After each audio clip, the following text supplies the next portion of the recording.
Someone else is asking, Veronica's asking how to get to theta. I know Dr. Pillai is going to address this in the dream module, but I don't know if you have any other information. I know he's looked at that Thomas Edison research quite a bit, and there's two ways you can reach a theta state.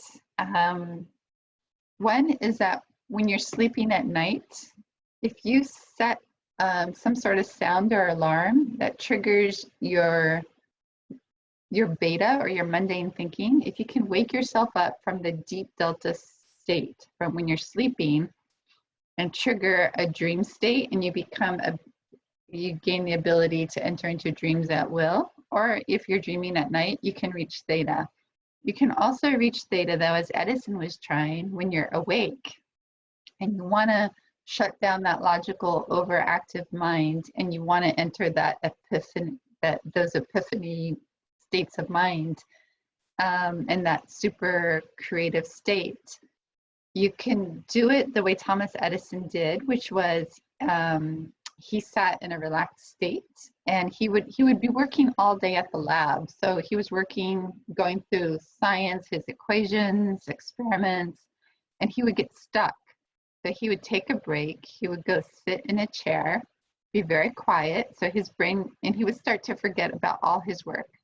He wouldn't think about the equations or anything. He'd just start to relax in his chair, which means you're going from gamma and beta down to alpha. You're calming your mind.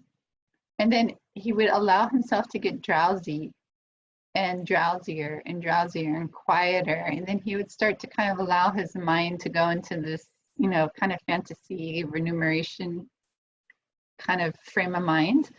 But he didn't want to fall asleep. What he was trying to do, he didn't know about these brain states, by the way, in the early 1900s. But as soon as he didn't want to fall asleep and become unconscious. So as soon as he started falling into that delta, that deep state, that's when his hand would release and the ball would be knocked down, and it would wake him up from that delta to that theta state. So he didn't realize he was putting himself in that theta state. But from a conscious point of view, he didn't allow himself to go into the deep sleep delta phase. If he ever went there, he just woke himself back up. And at those moments, he would have tremendous amount of epiphany.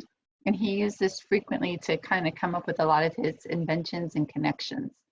So we'll see what Dr. Pillai teaches in that dream module. I'm very curious myself, his technique to help us stay in that theta state.